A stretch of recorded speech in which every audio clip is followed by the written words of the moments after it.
Chairman Johnson, Ranking Member Roby, members of the committee.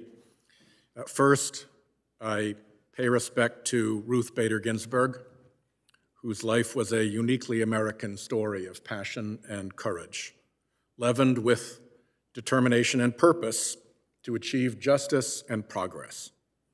She deserves a special place in America's pantheon. She will join our history among the greats, and I honor her today. Second, I ask that our Senate Democratic report on court capture and a Harvard Journal on Legislation article be made a part of the record. Without objection. Mr. Chairman, the Supreme Court vacancy created by Justice Ginsburg's death makes this hearing salient as well as poignant. To understand the forces out to control the court, we must first look back. Decades ago, business interests spooked by upheaval in American society needed a plan. Powerful men objected to the rise of the anti-war, environmental, civil rights, and women's rights movements. Polluters dreaded accountability for the damage they were doing to our air and water. Tobacco interests dreaded accountability for the deaths they were causing. Corporate interests felt threatened. So the U.S. Chamber of Commerce turned to a prominent lawyer for corporate and tobacco interests. His recommendation: corporate interests must get strongly involved in politics with a focus on controlling America's courts. The lawyer's name was Lewis Powell. Weeks later, Powell went on to the Supreme Court, where in 1978 he led the 5-4 decision that first required a role for corporations in American politics, a role which has grown into, often, corporate dominance of American politics. For big special interests, the rewards of an amenable judiciary are immense. A well-stocked bench can deliver things elected members of Congress would never vote for, such as letting corporations spend unlimited money, even nowadays anonymous, untraceable dark money in our elections, or undoing the Voting Rights Act. The prizes are enormous, and big special interests have the stamina to play the long game, which they did.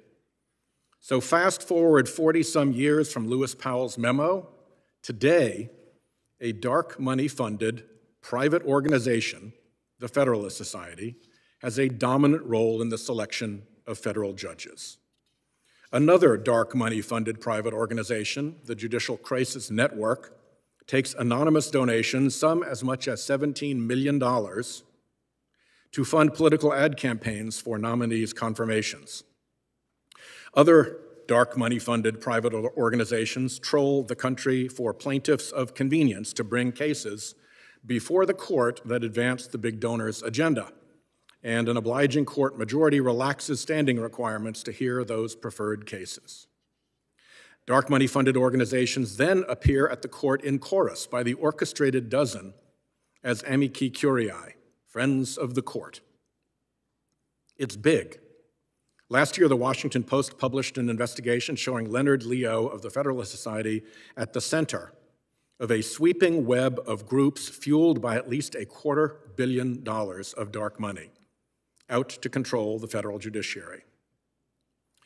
This has the earmarks of a massive covert operation, screened behind dark money secrecy, run by a small handful of big special interests against their own country. In occasional glimpses, we see the same family fortunes and corporate interests, suggesting a common scheme. We see overlap in funding sources, staff, board members, lawyers, mail drops, and office locations. We see cutouts, front groups, false narratives, hidden funding.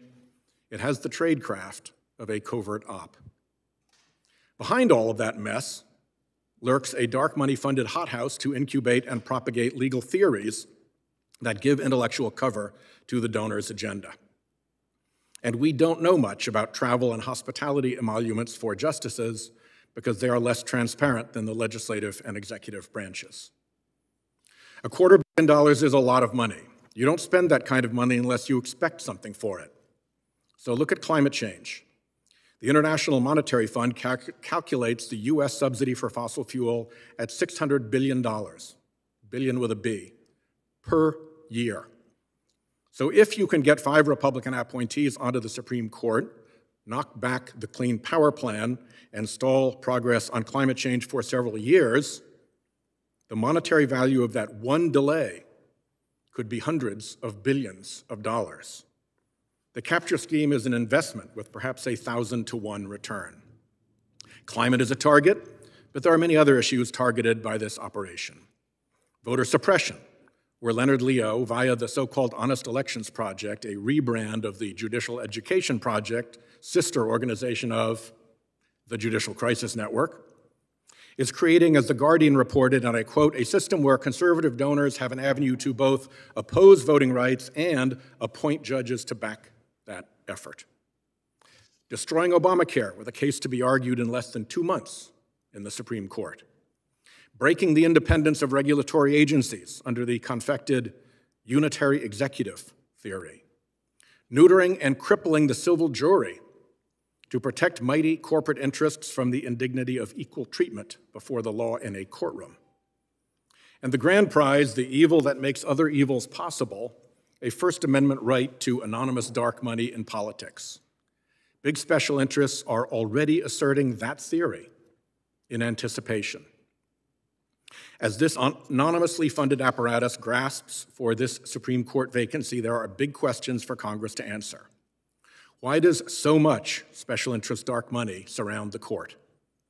Why have there been over 80 partisan 5-4 decisions under Chief Justice Roberts giving victories to big Republican donor interests?